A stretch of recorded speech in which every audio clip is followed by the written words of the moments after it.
Hey guys, today's video has to do with CPTSD after narcissistic abuse.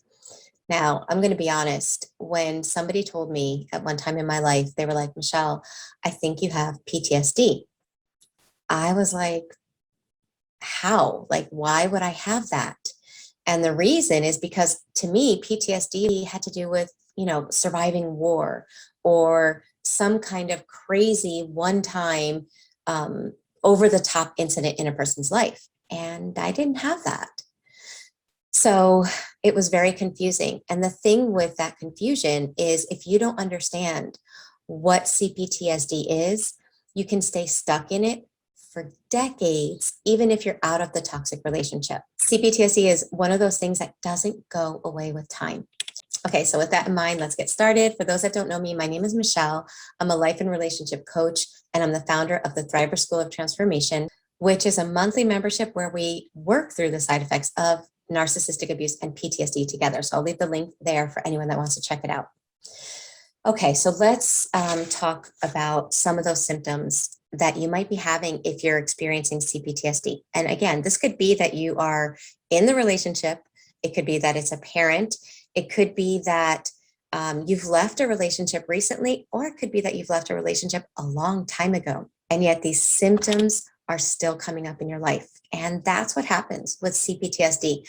Until we work through it, it just keeps showing up in our life. Okay, so the 5 main components of CPTSD are emotional flashbacks, where because you wound up suppressing a lot of the memories, a lot of the trauma, because it was too overwhelming at the time, those suppressed memories, those suppressed emotions stay in the nervous system.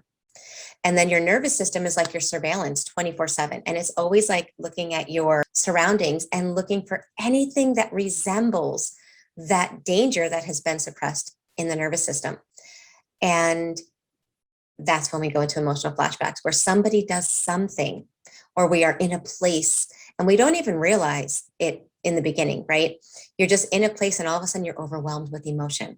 Or you see a person or somebody's tone of voice. It could be any external stimuli that causes an immediate, intense emotion inside of you is often an emotional flashback. The reality is, if you've been through narcissistic abuse, you may have lived the majority of your life in a never-ending run-on emotional flashback.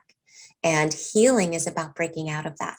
Okay, but that is one of the main symptoms, and I'll go into a little bit more in a little bit. The second one is social anxiety.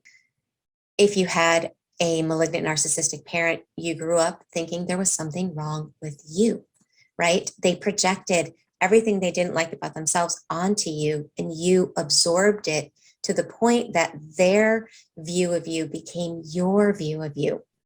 And when we think that there's something wrong with us, or we've been emotionally abandoned, so we now emotionally abandon ourselves, we wind up with this fear that people are going to emotionally abandon us. How can we not have that fear if the people that are supposed to have your back were the ones that emotionally abandoned you? When you have that fear of rejection and you have that fear of abandonment, it's really hard to show up in social situations and just be confident as your authentic self.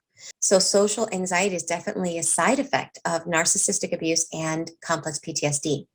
And to make it harder, the social anxiety, or to make it more ingrained in you, a malignant narcissist will often set you up to struggle socially. So in other words, before or after every social event, they will make it horrible. Horrible. So again, we're talking about the nervous system when we talk about CPTSD, and your nervous system, then it's watching and it notices every time Michele's out in public, this horrible thing happens. Being in public is dangerous, so it starts creating this paired association. And when that happens, that goes into our subconscious mind.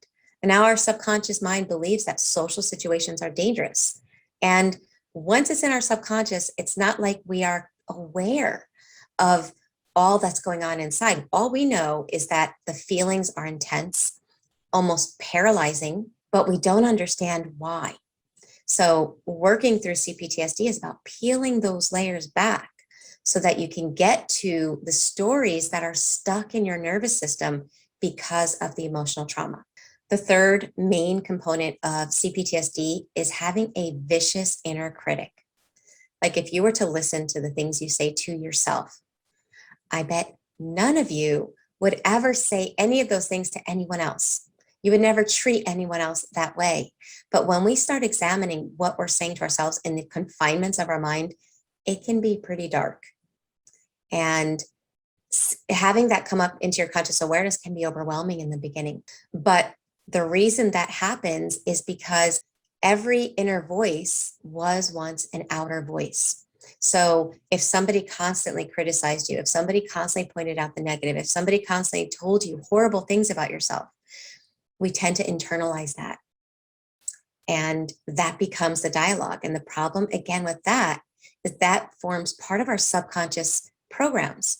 Those things start becoming like, you think of elevator music or background music where you're not really paying attention, but it's always there. Well, our inner dialogue, if it's a harsh inner critic, is always there. It always is saying things to us. The problem is that the dialogue is usually causing you to feel bad about yourself, to have horrible self-esteem, and then that feeds the social anxiety, and it's all kind of intertwined. The fourth main component is toxic shame. The difference between guilt and shame: guilt is I feel bad for what I did. Shame is I am bad. There's something wrong with me. I'm defective. And when we feel that way, it's a very heavy emotion that keeps us. It's almost like a weight on our shoulders that we can't carry. It keeps us from moving forward in life. Recently in the School of Transformation, this month, we're going over how to overcome social anxiety. We were talking about the need to uproot limiting beliefs like I'm not worthy, because if we have those beliefs, it's impossible for us to feel confident in social situations. And one member said, but I don't believe myself. If I were to try to upgrade that belief, I feel like my subconscious mind wouldn't accept it, because it is so convinced that I am unworthy. Now, how many of you can relate with that, right? That those limiting beliefs of I'm bad, I'm unworthy, I'm not good enough, they're so deeply ingrained that the thought of being able to upgrade them almost can feel overwhelming in the beginning. I do promise you, though, for those that are working through this, that you can work through it. It does take time. It does take compassion, but you can break through those limiting beliefs. And the last main component is self-abandonment. And that's understandable that happens, because you think about it, whether it was a narcissistic parent or a narcissistic spouse, they abandoned you. Maybe their body was there, but they emotionally abandoned you. If you shared your feelings, they were twisted and thrown back in your face, or they were denied, or you were told, no, you don't feel that, you feel this. All of those things are forms of abandonment. Your needs didn't matter, but you had to take care of the needs of everyone else. All of that is abandonment, and we tend to then abandon self. Okay, so those are the 5 main components, and how it shows up. Some ways that it shows up are the facts, like I said before, the emotional flashbacks. That's causing you, something in the present is causing you to relive the suppressed trauma. Okay, but it can also come up in other ways, like nightmares. It can also come up through dissociation, where you're in situations and your trauma response causes you to kind of disconnect. So your body is there, but you've checked out, and you just feel like you're watching your life instead of living your life. People with CPTSD tend to avoid. There's a lot of avoidance around things that remind you of the trauma.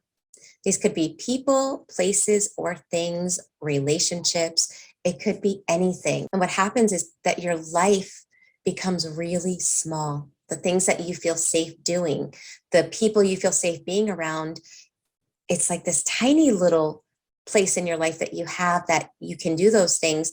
Otherwise, you're just left with this sense of lack of safety in your life. Sometimes another thing that people experience is an inability to feel positive emotions. Now, you have to remember, if you were in a relationship with somebody that punished you when you were happy, And there are so many videos out there where we talk about how the narcissist hates when you're happy. Then again, that has penetrated your nervous system. Your nervous system now thinks it's dangerous to feel those happy emotions. And so now you're like free of the relationship. You want to feel them, and something inside of you is stopping you. And that's your nervous system and your subconscious mind. Some other things that a lot of people experience is the fact that they have problems with their memory. They have problems concentrating and thinking clearly. And the last thing I'm going to mention for this video is that their mind tends to get stuck in story. It's constantly wanting to look at what that person did and regurgitate it and remember all the details of all the bad things that happened. It's almost like your mind gets stuck on play, rewind on all of the trauma. And believe it or not, your body gets biochemically addicted to the emotional roller coaster that creates inside of you. But that's for another video. Okay, if you resonate with this, if you resonate with the fact that you have CPTSD, well, then that's awesome, because it's now in your conscious awareness. People that don't understand that they might have this, they don't do anything to help themselves and they stay stuck in it. So you're already one step ahead. The next step, I'd like to let you guys know about the resource. I talk about it all the time. I mention it at the beginning of my videos, but the School of Transformation is a monthly membership.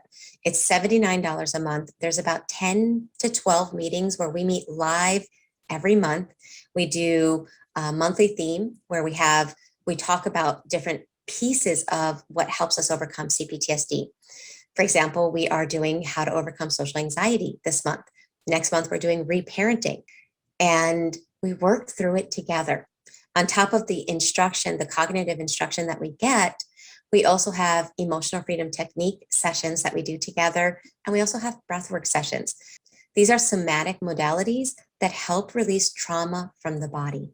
No amount of cognitive learning alone is able to help us to release trauma.